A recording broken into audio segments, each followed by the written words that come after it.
Nyt kasataan vuoden 1988 neliveto maastoauto samalta vuodelta kuin muun muassa poliisihelikopteri ja Palikkalassa parhaillaan puuhaileva palomiehen auto. Kyllä se vaan nyt on niin, että maastoautokuski on jollain lailla syyllinen tuohon roskistulikoon. Päivitetään tilanne nykypäivään.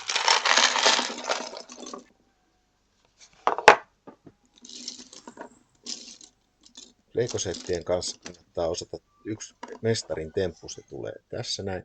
Hyvällä ranneliikkeellä, sujuva, pitkä ranneliike ja palikat järjestykseen. Silloin tuo rakentaminen sujuu niin paljon helpommin. Aloitetaan leikoukosta.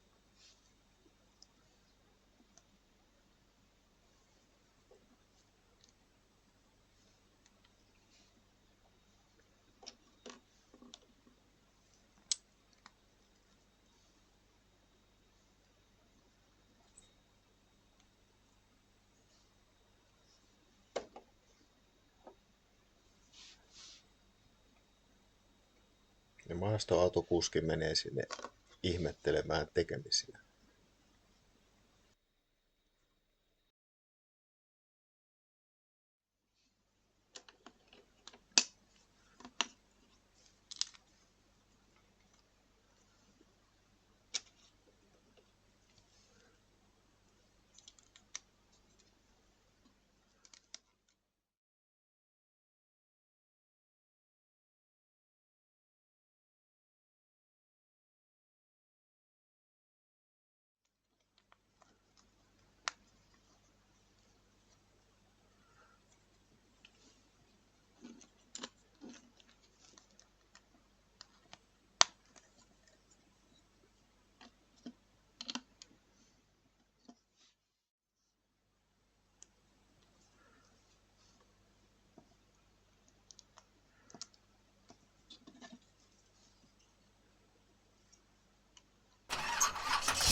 Ja nyt ollaan päivitetty Palikkalan story. Siellä on myös päästy nykypäivään ja kuvataan videolle koko hässä.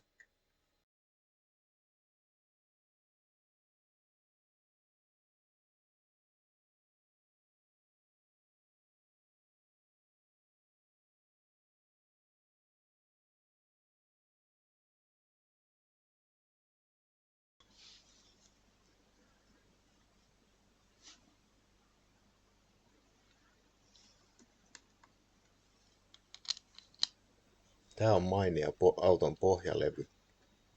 Punainen erityisesti on meikäläisen lapsuudesta. Sääli, että toi pohjalevy on jäänyt historiaan. Nykypäivänä pitää rakentaa ihan vääränlaisesti 6 nuppia leveitä autoja. Oikeat autot on näitä 80-luvun 4 nuppia leveitä autoja.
Lasikattoluukut on tosi harvinaisia ja yleensä supernaarmuuntuneita.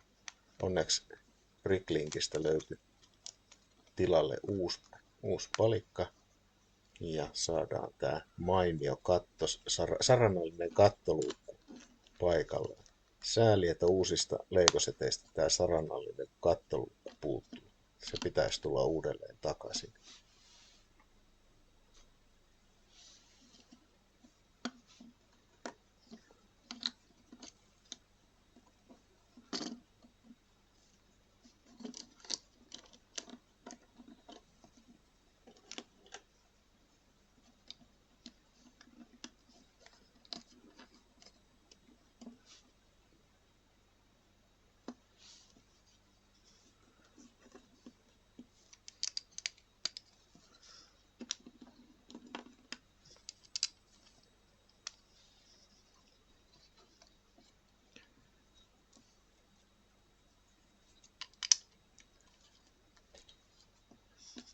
Noiden kahden levyjen laittaminen tänne pohjaan tuntuu jotenkin turhalta ja erikoiselta. Ja vastaavasti tuohon palomiehen autoon laitettiin ne samalla lailla punaiset 1x2 levyt sinne autorungon pohjaan, joka ei millään lailla oikein tunnu järkevältä. Kyllä, tekehän se siihen pohjaan, mutta ei noin 2 levyä siellä juuri mitään tee.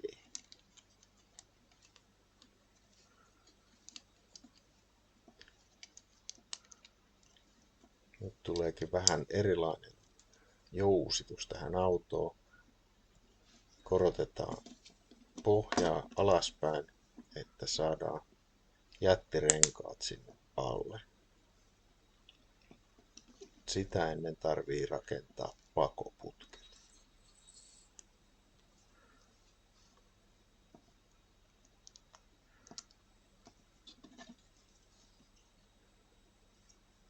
Tuossa tyylikkäästi saatiin saranapalikan päälle 1x3 levy, jolloin se leveni pykälään ja siihen tyylikkäästi pakoputkiksi sitten juomalasit.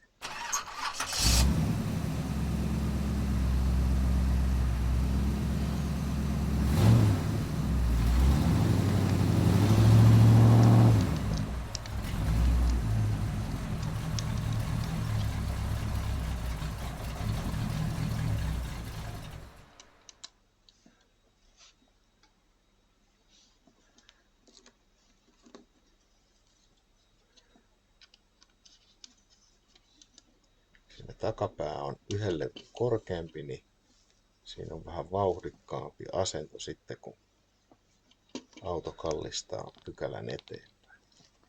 Tässä kasataan nyt sitten tuo rengas ja noi tahtoo haurastua ajan saatossa. Ainakin meikäläisellä nämä vanteet, niin niitä on rikkoutunut ja murtunut useampia. Ja tämänkin setin kohdalla joudun Bricklinkistä ostamaan uuden keltaisen, kun yksi sellainen puuttu. Ja kun sain sen, niin huomasin, että yksi keltaisista murtu ja jouduin tilaamaan toisen. 2 kertaa samaa osaa jouduttiin tähän metsästä. Samoin noin 80-luvun kumirenkaat, kun ne on ton verran reippaan kokoisia, niin alkaa olla aika jäykkiä ja jämäkkiä.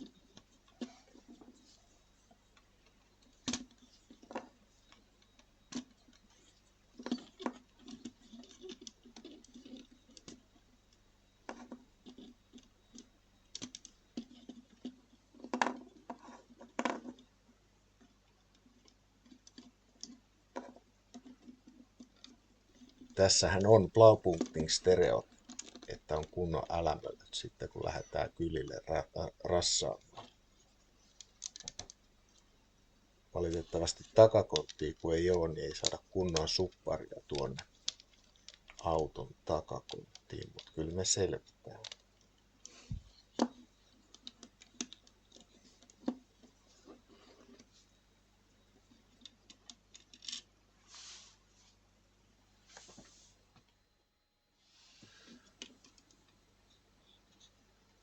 Työkalut mukaan ja baanalle.